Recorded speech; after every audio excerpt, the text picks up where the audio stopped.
My name is Travis Elborough, and it is my enormous pleasure to be here having a Q&A at the Raindance Festival. And I'm speaking to Robert Carr, the director of the fabulous film Different Johns, about the musicologist, photographer, life force in a way of so many countercultural points in American cultural history, a person who links up everything from Robert Frank's photography and the sort of Third Avenue New York scene, the Cedar Tavern, to the Lost City Ramblers and the folk. Well, he wouldn't necessarily say revival. We'll talk about this with Robert in a sec. But as the film is called, A Different Johns, there are many different strands to John's life. Where did you come in? I mean, he himself says, you know, it started from music and that. Where did you first encounter John? Where did you encounter him? Via the photography, via the music, via the folklore, you know, the recording? It's actually a mixture of the three, because in fact with my partner we came across a whole packet of records at a thrift store in the States years ago, and of course, as innocents, we bought them all up and trekked them all the way back to Europe. And then over the years, we were listening to certain records. You know, you get attached to certain records. And these were, I don't know if you all know old Folkways records. They're beautiful objects themselves. Yeah. And these were anointed with photographs, explaining the work, giving a history of the performer. And of course, John's name kept popping up, either as a musician himself or as a producer or as a writer or as a photographer. And so we kind of got to know this name. And in fact, it was through some kind of trash magazine, we saw that there was a photographic exhibition over here in France, over in the, well, I say it's not so close. It was about 2 hours drive from here down in the south. And like teenagers, we kind of, oh hell, we think it's him. We will take the records. We took the part of the records, and we went to see him. He was there, and it was there was an exhibition of his photographs, and it was great. He was so made up because these records, in fact, there weren't so many of them made, and there was the name on the record of someone he knew.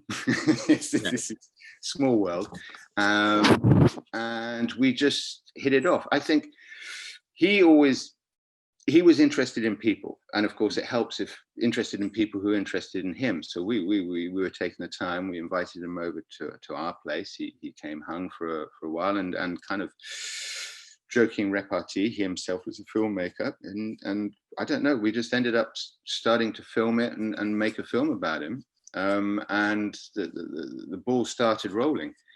Because you weren't a filmmaker. This is your first film. Exactly, accidental filmmaker. But I think in this day and age now, you can be. You yourself are a writer, and it's, if you get a subject, you go, I'm looking for an excuse to investigate it, and it was that. And he, John, bless him, was kind of frustratingly modest. So you're learning it by increments. And we went over to his place in the States one summer and actually did a lot of filming, but all these new questions were coming up and coming up and coming up. And well, we did a road trip with him, and meeting people he knew, and it was like, wow, kind of, it was all a bit too much. And so came back, edited up, started editing what we had and going, well, this is a much bigger picture. You know, there are these connections. And I returned to, well, this is a pleasure to do. There are these connections.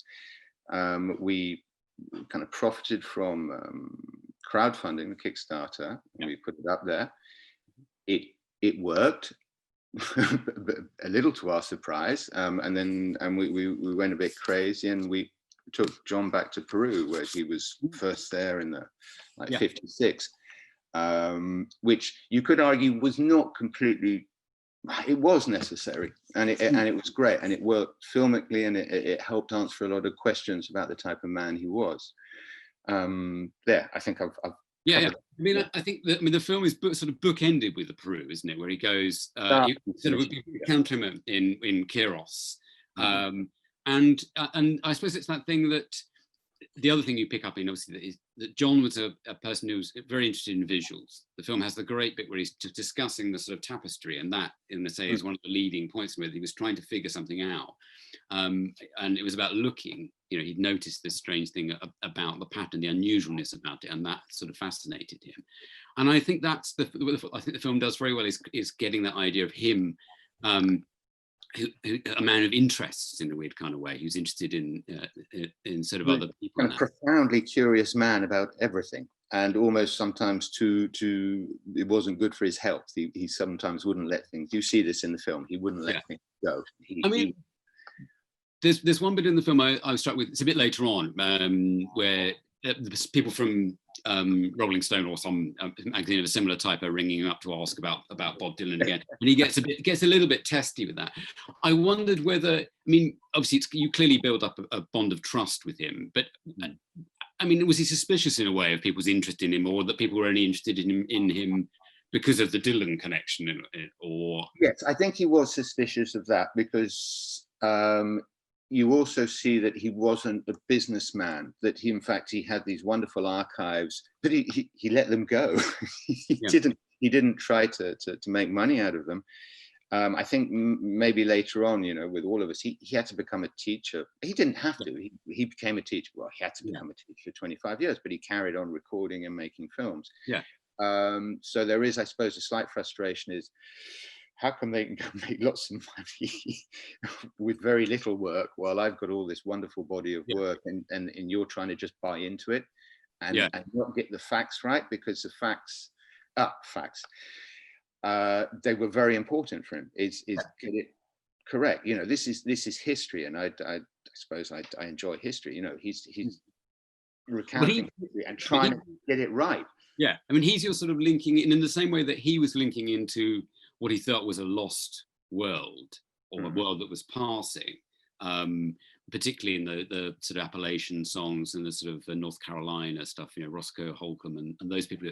He's looking back, and you're kind of joining him to the sort of present, although obviously he was still playing with people like Ellie Smith, who is in the film, talking about him as a I guess he was playing to the end, which is great. He was, and we forget, he was actually a very talented musician. Yeah. And he played with he would play with anyone, because he knew this, and it covers it in the film. This is a great way to communicate. Yeah. And approach your subjects. You just go play with them first. Yeah. And so saying he could record music with a crappy, he just knew how to record music, or get the essence of it with a kind of crappy microphone and outside, which I sometimes, when even now you're trying to record now, and you think, how did he do it? How did he get it? Yeah. I think that the fascinating thing is obviously that he and the New Lost City Ramblers, the guy from the Smithsonian says, you did the work. I think Ellie Smith makes the point that he was attempting a way to reclaim the sort of white rural working class music at a point when it was being quite derided. I don't think trying to reclaim, but he was seeing there was so much more in it, and also the hypocrisy in saying there's a white man's music and there's a black man's music, because he knew, in fact, it was often the same songs came out of Scotland, slightly different, same songs, same stories, same songs. So, and this is, he did recount to me, maybe I can't get it right, it was a story about the record companies in about 1910 or 1920, actually just seeing two separate markets, because up to that point, of course, the listener had no idea who was actually playing on the record. Yeah.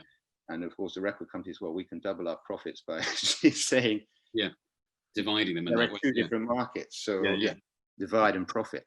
So to answer your question, whether he and of course, in a way, I'm looking at it now and I'm thinking, he was pretty brave. He was down there on his own. He was technically I'll be honest, he was a Jewish New Yorker. Yeah. And he really was going to Ku Klux Klan territory, and he was recording in the churches, and he was recording everywhere. But again, I think he made that connection. Well, he was persistent, and he made the connection through the music.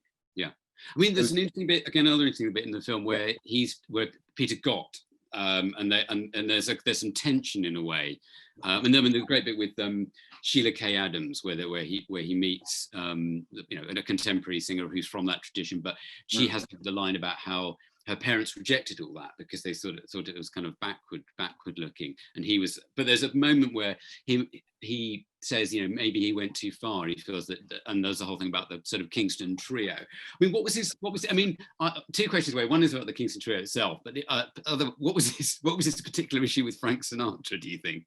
I don't know. It's true. And in fact, somebody did point out something. It comes through twice. I think. What was his issue? He liked his music raw and real and live. So I think he probably just had a suspicion of when things were overproduced. And at the same time, it was also, I think, a device to show at the time you could go in different directions. He went in quite a strange direction, which wasn't necessarily backwards, because in fact, looking at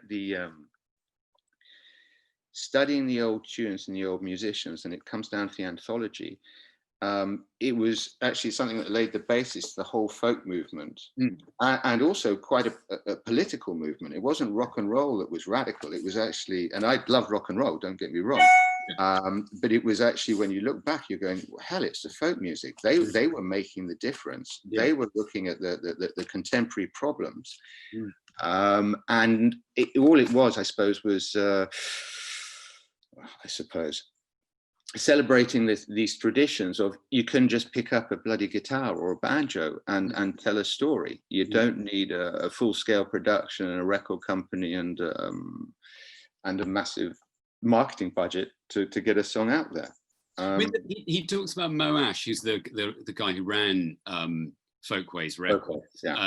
And there is one of the things that comes up again and again is where he says, I was doing it for the thing, not for the money, and that kind of continues through. And I think that's another kind of repeated refrain of his. But there is a moment, I think, when he's talking about Mo Ash, and Mo Ash paying him like £200 to do the Mountain Songs album, and he's got to do the cover, he's got to do the line, he's got to pay the musicians, and so he's doing the whole kind of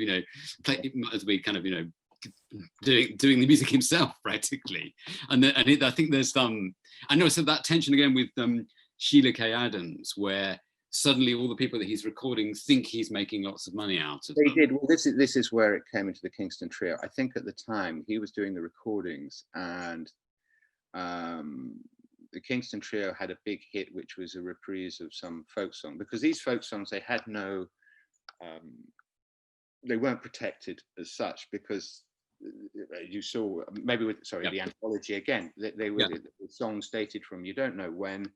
They had no owner for the actual songs, so they were picked up, and I think the Kingston Trio was kind of making at the time millions and millions, and the song they did was related to one that was done in North Carolina. Maybe I've got this, I don't think I've got this wrong. So the musicians there, it's really, isn't it? It's the song. Who are doing their songs, going, well, hold it, are you just recording us and then just sending it up the line, and someone else is going, oh, well, this would make a good. So they couldn't quite understand. They thought John was making money out of it, which he wasn't. But it's very hard to say, well, I'm not. When on the radio you're listening to songs you're playing yourself, and we'll go, why aren't we making the money? It was, Sheila K. was good, because she gave him a hard time for a long time, and I was very lucky to be there. He hadn't seen it for a while, and she had of course looked back and realized he himself had done the recordings. No one else had done it. He had saved them. He had got them out there. He had done a film off his own bat. He had created this space in history saying, okay, this survives and people can reference it. They can reference it for free. And she realized, no, he wasn't just trying to make money. That point of, that point in a way, I'm going to put you back on because my light seems to have gone on. Someone's coming to repair something, and this is sorry, Raindance, but this is the virtual world I'm afraid we have to live with. But so I've been plunged into darkness in my own lens, but released to broadcasting to pick up. I guess, I mean, one of the things that strikes me about the film is that John is through your interest in his past, and he's going back to Peru, he's going back to North Carolina, he's meeting with those people. There's an element, and obviously he was in his 80s at this point, and he sings that song, Dink Song, Fare Thee Well. There's a mortality element about this. I mean, how much was he himself thinking of settling his account, if you know what I mean? Was that some of it, or? Yeah, look, to be quite honest, yes, he was a filmmaker himself and a very sharp man. And he was probably using me to that end. Yeah. And to be quite honest, I enjoyed being used. He would, but at the same time, he would be a slight enigma. And it was in the edit where you would get very frustrated and going, well, he's talked about this, but I have you're making all these connections. That's why we ended up kind of filming twice as such. One, because we got the money so we could, but two, because the first edit, all we're ending up with is not answers, more questions. So I had to go out the second time and actually pin him down and say, well, you've talked about this, tell me the whole story. So yes, I think certainly there was, but then again, it was a bit a game with him. It wasn't a game. He enjoyed filmmaking. He would push, and I was in contact with him, but at the same time I was having to leave a gap, because if I was listening to everything he said, then I'm not making a film. But he was very good like that. He would never force an issue, or he would say, well, have you thought about looking at that? And it was kind of, yes, I have already, and I'm not going to, because I think that's I suppose that's my next question. Were there areas of his life he really wasn't keen on you exploring or thinking about? Yes, there was. In fact, I've put into the film, there are two things which we didn't talk about at all, which of course is his personal life. We didn't really touch upon his personal life at all.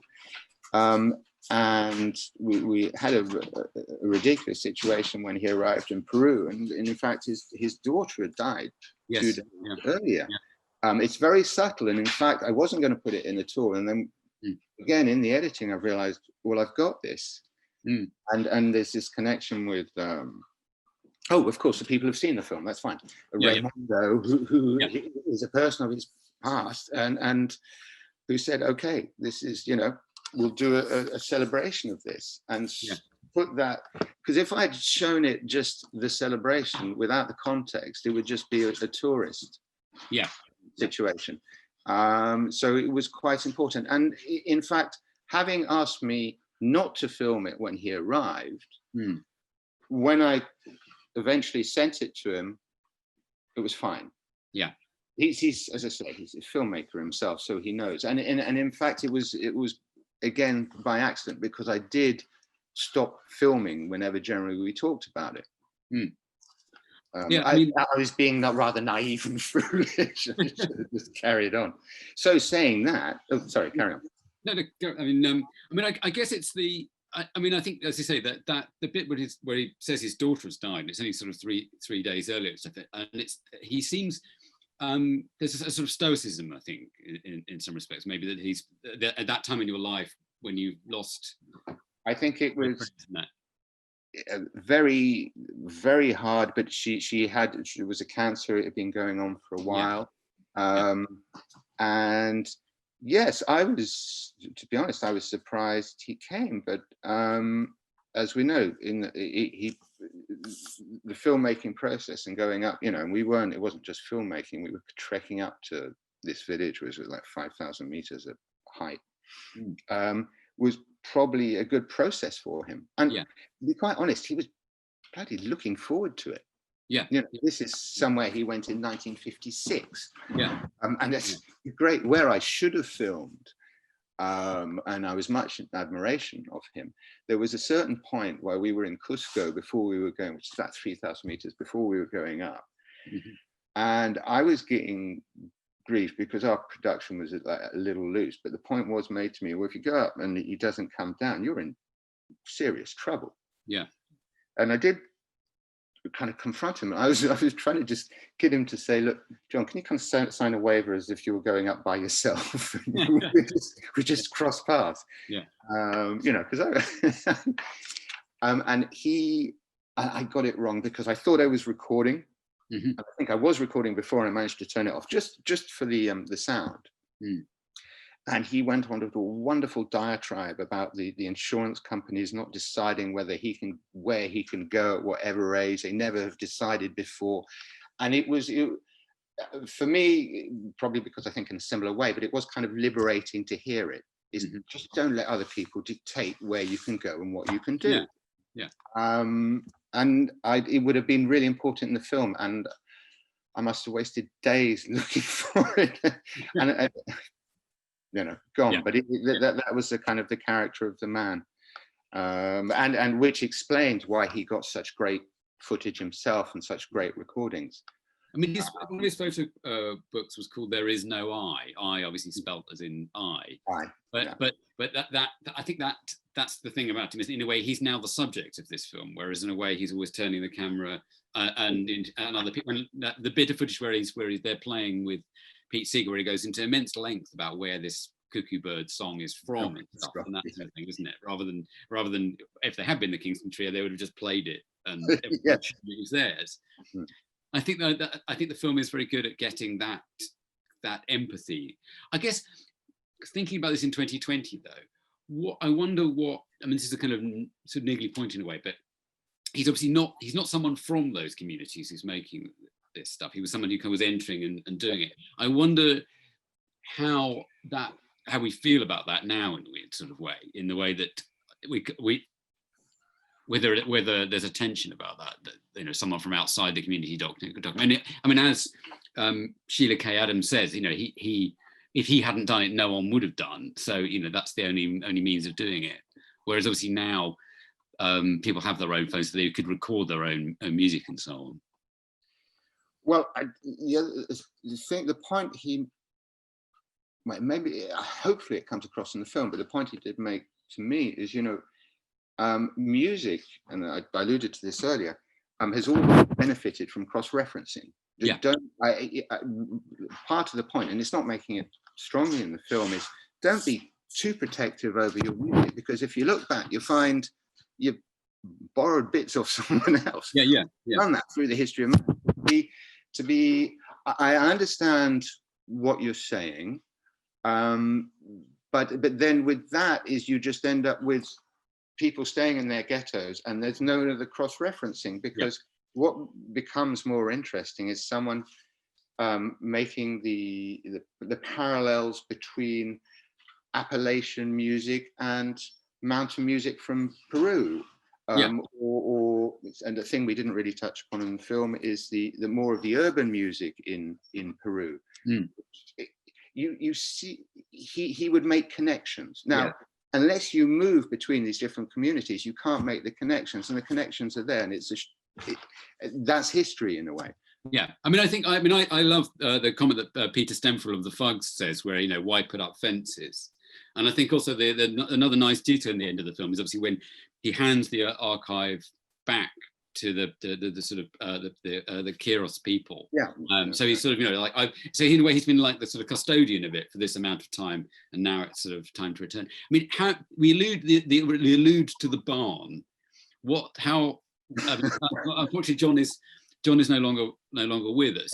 He died last year. What else is? I mean, obviously you've now created, in a sense, you know, a portrait archive, you know, of him at this point in his life, and his work. And I would hope, as I say, an inspiration to go look at his work. Mm. And again, I come back to well, actually, it's not just younger generations. It's just realize there are lots of people like that around. Mm. Don't accept what's given to you, the easy stuff straight away. Go investigate, because people are collating the information and making the connections all the time. So yes, no, it's partially that. So it's a portrait of him, but it's also a portrait of his work and these histories. And was he was fairly open to you using his recordings and his film stuff, which I mean, it's really, I love the way that they're kind of filtered through the sort of his own portraits and stuff. The end of an old song and those astonishing. Well, they're important because one, you realize his aesthetic, what he found he had a very good eye, but he also, actually, where it's annoying, has a very good ear. What when we started making the film, my great fear wasn't actually the images, it was getting the sound right for that, which it did do, but he would just get it right. Yeah. And if you think he was recording and then, puts us to shame, he would record and edit it together himself, generally in months. Yeah. And get it out there. But as we see in the film, he didn't get on so much with the big media companies in America. Yeah. So I mean, there's an element that he himself he's documenting outsider art, effectively outsider music, and he is also remains an outsider while doing this, because he still can't get into kind of the main, quote unquote, the mainstream, isn't it? He was a bit, to be honest, he wasn't trying. Right. It was what was a great surprise to say, because he was this kind of frustratingly modest, is going over and seeing him in situations and realizing this fella knows everybody. And everyone's kind of respectful of the work he's done on different levels, as we see at the Smithsonian, and also at Library of Congress. Thank you. Say hello. Sorry, Sophia's come into the picture. There's my partner, and we kind of went off onto this. Yeah. Very pleased to meet you. Went onto this journey together. Yeah. And what were you encouraging of Robert's obviously work, but this venture, for want of a better word for it? Well, basically, it all started with the photograph of Roscoe. I fell in love with the photograph. Well, from the album. And I wanted to buy a print. And then it went on, and I bought a print, and we met him, and I said we should do a movie about him. Yeah. And then it all started like that. And as you asked earlier on to Robert, he was happy to share his music for the film. Yeah. He was, he totally agreed about whatever music that Robert was going to use. Well, he knew it was important. We couldn't. How do you show a man and his work without showing the work? Yeah, I mean, in a sense, that he's like his own films, where he says about he wanted to make films in Kentucky so that they would see the people in their place rather than them sort of taken out of their environment. And so in a way, your film, you're sort of putting him back into the same environments that he was exploring again. Yeah. I shall leave you. It was nice to meet you briefly. Thank you. Yes, and well, we didn't do it as well. Actually, yes, we did. We did it as much as we could. We had originally our road trip was probably to be a bit longer, but we were with kids and it all got too much. You see people come alive. He really came alive when he returned to these environments again, and you saw the real connections with people. Yeah. That's the thing. Something which I felt was very important, and it was hard in the editing, is to realize it's not acted. These are real. It's one take, and you're trying to catch real emotions, feelings. It's very hard. Yeah, I think sometimes you got it, other times you're kind of going, we missed it. C'est la vie, but it's. How much did he see of the film? He saw the totality. We had a frustration last year. He was great. You alluded to one of his books, but he actually got we see it in the film, he got a carte blanche from Stidle in his 80s to do as many books as he wanted to. And last summer, I'd sent him the film. We talked, he kind of went, yes, great. Then came back went over to Germany, returned, and he then, what did he say? Oh yes, he said that, yeah, bad news. I've got cancer. I don't want to deal with it. And at that point, the film was done. So I said, well, I'm coming over. I started planning to either show it to him in New York or at his place in the barn. We didn't quite get there. He basically, he kind of ran to the end. He was always running. His last words to me was brilliant. Going fast, what a blast. You know, and 2 days later, he was gone. Wow. So there was a frustration. Yeah, he saw the film and he was really supportive. Of course, he got his criticism in, which is cool. What didn't you like about it? He didn't, and he's kind of right. I know. I won't. Well, people have seen the film now, so it's all right. The beginning, and he was right. But at some point, you've just got to get it out there. And the problem is, it ended up being a film in a way, and the frustration of having to watch it online is for the cinema, is get the person in the seat, get them into the story, because there's a lot of information you need to understand, which might not be the most entertaining initially, but it's important to understand what happens later. Yeah. So online, it's difficult. It's so easy to kind of like, oh, I'll go make myself a cup of tea. Once you're in the cinema, to leave is a serious decision. So yes, of course he had his criticisms, but he did at a certain point come back and say, ignore my criticisms. Just get it. It's a good film. Get it out there. Yeah. Well, I think John's where there, get out there. Different Johns is nominated for the Raindance Best Music Documentary Film, and yeah, no, it's cool. And justly so. It's been a real pleasure talking to you, Robert, and also Sophie Marie. Yeah, good luck with the film. Thank you. I'm glad you enjoyed watching. I hope everyone who saw it this evening enjoyed watching and got something out of it, if it's only more questions. Indeed. All right. Bye-bye. Bye. See you. Okay, bye-bye. Okay. So the question which we're returning to in a sense, because I wanted to ask it, but which is what John's relationship was like with Harry Smith, the somewhat legendary compiler of the American folk anthology. I mean, I myself actually interviewed a folklorist producer guy called Sam Charters, who was the person who uncovered Lightning Hopkins, and I made the mistake of mentioning Harry Smith, and Charters was not a fan in the slightest. But how was John's relationship? Oh well. There's a whole another film there. John was friends with Harry Smith. He had interviewed him. He had lent Harry money. Harry actually, when he went, he had all this wonderful collection of string figures. That's right. Yeah. He gave to John. Yeah. They were, but from the stories that she told, Harry was a nightmare. Yeah.